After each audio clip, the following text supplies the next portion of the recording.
일본은 경제 성장을 꿈꾸는 대부분의 국가들의 모델이자 동경의 대상이었습니다. 아시아에서는 당연히 그 경쟁 상대가 없었고 세계 최강국 미국을 한때나마 위협할 정도의 엄청난 경제 대국이었습니다. 이는 사실이기 때문에 부정할 수 없죠. 그랬던 일본의 경제가 지금은 어떻게 하면 그들처럼 되지 않을 수 있을까? 어떻게 하면 저렇게 망하는 것을 피할 수 있을까라는 질문에 대한 모델이 되고 있는데요. 미국 의회 전문 매체 더 힐은 미국 경제의 일본화라는 기사를 통해 미국도 잘못하면 일본처럼 될 수 있다면서 국가 경제가 노화되어 더 이상 희망이 없는 단계에 대한 예시 국가로 일본을 들고 있습니다. 이처럼 일본의 경제는 당장 망하진 않아도 미래라고는 찾아볼 수 없는 지경에 다다랐는데요. 이런 일본과 소름 끼칠 정도로 똑 닮아 있는 일본 기업이 있으니 그 기업은 바로 도요타입니다. 사실 그럴 수밖에 없는 것이 도요타는 일본 최고 기업이기도 하거니와 일본을 상징하는 기업이기 때문에 한때 전 세계를 호령하던 일본과 도요타는 같은 운명을 공유하고 있는 것이죠. 억지로 떠받쳐주지 않으면 바로 무너지는 경제 구조, 기존 기술에만 의존하여 혁신을 찾아볼 수 없는 전반적인 수준, 이 모든 것이 도요타에도 그대로 투영된 상황인데요. 아시다시피 도요타는 2000년대 들어 세계 1위 자동차 기업이었고 그런 그들이 전 세계 최고의 자동차 기업이 될 수 있었던 원동력은 1930년대 미국과 유럽의 생산력이 일본에 비해 현저히 앞서 있다는 사실에 충격을 받은 일본의 도요타가 만들어낸 지금까지 회자될 정도의 혁신적인 생산 시스템, 일명 TPS, 도요타 프로덕션 시스템을 통해 엄청난 생산 경쟁력을 갖춘 것이 주요했습니다. 다른 요소들도 많이 있겠으나 당시 이 혁신적인 공정 시스템이 세계 최고의 도요타를 만들어냈다는 것에는 모두가 동의하는 바일 것인데요. 허나 현재 2021년 일본의 기술이 더 이상 혁신을 못해 그들의 잃어버린 30년은 잃어버린 40년에서 50년으로 연장되고 있는 것처럼 도요타는 더 이상 혁신 선두주자가 아닌 경쟁에 밀려 정치적 로비나 해대고 있는 나락으로 떨어졌습니다. 이와 관련하여 전 세계 주요 외신들의 비난은 이루 말할 수 없이 나오고 있는데 특히 도요타에게 가장 중요한 시장, 우리 현대차 그룹에게도 가장 중요한 시장인 미국에서 엄청난 이야기들이 쏟아지고 있으며 이를 정리한 아사히 론자의 칼럼이 있어 관심이 가는데요.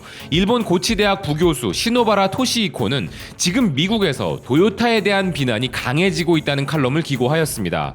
필자는 도요타라고 하면 일본이 자랑하는 세계적 기업이라 할 수 있고 그래서 세계에서 도요타가 어떻게 보여지고 있는지 관심이 갈 수밖에 없는데 사실 지금 특히 미국에서 도요타에 대한 비판이 거세지고 있다면서 일본 국내에서는 일본 내 최고의 광고주이기 때문에 미디어들은 도요타 비판을 생각도 못하는 상황이라 자신이라도 이 비판을 일본에 소개하고 싶다며 미국에서 그들이 비난받고 있는 내용을 소개하고 있는데요. 필자가 언급한 주요 외신들의 비난 기사는 미국의 뉴욕타임즈와 와이어드의 기사였습니다. 먼저 뉴욕타임즈는 도요타는 청정에너지 자동차를 리드해왔는데 지금은 이를 늦추기 위해 노력하고 있다라고 비판하고 있다는 필자는 도요타가 수소에너지에 승부를 걸었지만 세계는 전기자동차로 전환해버리고 있는 가운데 다시 시대의 흐름을 따라가기 위한 시간을 벌기 위하여 기후변화 규제에 대한 투쟁에 힘쓰고 있다는 것입니다. 한때 타사에 비해 앞선 기술로 세계 최초로 하이브리드 모델인 프리우스를 생산하여 대성공을 거두어 환경 친화적 자동차 생산의 전세계 리더격으로 올라섰고 환경 문제에 관심이 많은 미국 영화배우 레오나르도 디카프리오가 2007년 2월 아카데미 시상식에서 프리우스를 손수 몰고 등장해 화제가 될 정도였으며 한편 장기적으로는 수소연료 전지차가 산업을 주도할 것이라고 판단하고 미라이를 미국에 선보이며 이것을 도요타의 미래라고 여겼으나 이 판단이 패착이었다는 것인데요. 바로 이 판단으로 도요타는 위험해졌고 하이브리드카밖에 경쟁력이 없는 상황에 몰렸으며 현재 내연기관 차량 폐지나 전기차 의무화에 대한 반대 운동에 연결되어 지금 도요타의 이미지는 최악이라는 필자입니다. 그리고 최근 수개월 동안 세계 최대 자동차 메이커인 도요타는 기후변화 대책에 필수 불가결하다고 여겨지는 전기차로의 전면적 전환을 반대하는 가장 강한 목소리를 내고 있었다는 것을 비난한 것인데요. 또한 필자는 직접적인 미국 내의 충돌도 소개하고 있습니다. 도요타의 환경 문제에 대한 퇴행적 자세로 인해 도요타는 환경 문제의 열심인 미국 캘리포니아주와의 충돌이 있었다는 것인데요. 2019년 캘리포니아주가 포드, BMW, 폭스바겐, 혼다 등 4개 자동차 메이커와 2022년부터 2026년 모델의 자동차들의 연비 및 온실가스 배출 기준에 합의를 했는데 이 합의에 대해 도요타는 거부했다는 것입니다. 이뿐만 아니라 도요타라는 기업은 이익을 위해서라면 민주주의마저 경시해버리는 기업이라 묘사하는 필자인데요. 그런 주장을 한 근거는 미국 워싱턴 포스트의 오피니언면에 올라온 도요타 반란군의 공식 차량이 되기 위해 경쟁하고 있다라는 도요타에 대한 신랄한 비판 기사였습니다. 여기서 말하는 반란군은 환경 문제는 거짓말이라 주장하는 도널드 트럼프의 지지자들로서 그들은 미국 연방의회 의사당을 점거해 5명의 사망자를 낸 사건을 벌인 바 있었는데 이때 바이든 대통령의 당선 결과를 뒤집는 것에 투표했던 미 국회의원 38명에게 가장 많은 기부를 한 기업 리스트의 맨 꼭대기에 도요타가 있었다는 것인데요. 즉 바이든이 친환경 정책을 펼치면 하이브리드 카밖에 없는 자신들이 경쟁에서 밀릴 것을 우려해 트럼프의 민주주의 파괴를 뒤에서 조용히 지원했다는 것이죠.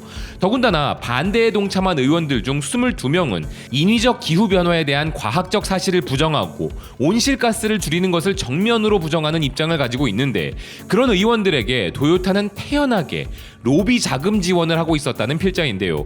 아울러 필자는 일본의 언론들에 대한 일성으로 이런 도요타에 대한 지극히 정당한 비판조차 일본에서는 거의 소개되지 않는 점을 한탄하며 이런 비판에 대해 도요타는 귀를 기울이길 바란다고 이야기했습니다. 인정하고 싶지 않지만 애석하게도 우리 한국은 닮지 않았으면 하는 부분들에서 일본을 닮아 있고 아직도 일본의 관습, 관행이 그대로 적용되는 경우가 많죠.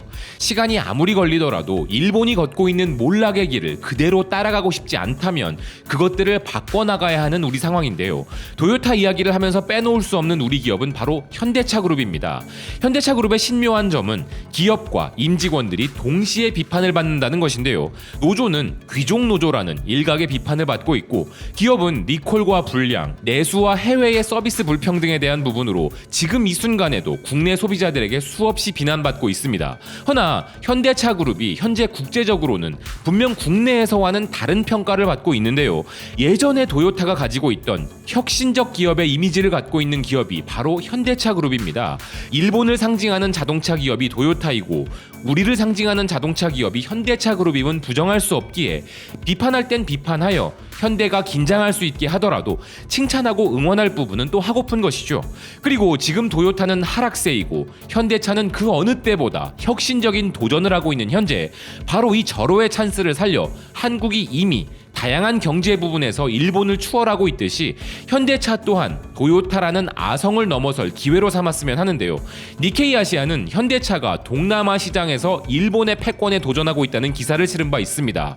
일본 자동차 기업들이 지배하고 있던 동남아 시장에 현대차가 던진 출사표는 간과할 부분이 아니라는 것인데요. 기사는 일본 자동차 제조사들이 전기차 생산으로의 본격화를 아직도 꺼려하는 상황이고 태국과 인도네시아 같은 동남아 국가들에는 아직 내연기관 차들이 더 많지만 그럼에도 불구하고 한국의 투자를 따라가지 못한다면 일본의 가전제품과 휴대폰 업체들이 앞서 그랬던 것처럼 손실을 입을 위험이 있다 전하고 있습니다.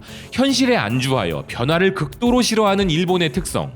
이는 한국이 가전, 스마트폰, IT 분야에서 그들을 추월하는 데 분명 도움이 되었을 것인데요. 기존 내연기관의 경쟁에서는 토요타는 난공불락의 기업이었을지 몰라도 지금 시대에서는 더 이상 그렇지 않습니다. 도요타가 시간을 벌어야 한다는 일념하에 뒤에서 음흉한 짓을 하고 있는 것이 그 증거죠.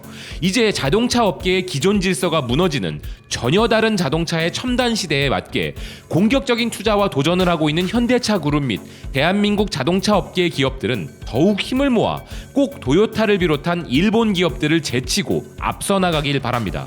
그리고 길에서 일본 기업의 차를 문득 마주칠 때마다 일본 차가 잘 나간 적이 있었지 라며 그들을 그저 역사 속 존재 없는 한 줄로만 남게 만들어주길 바란다는 생각입니다. 시청해주셔서 고맙습니다. 또 뵙겠습니다.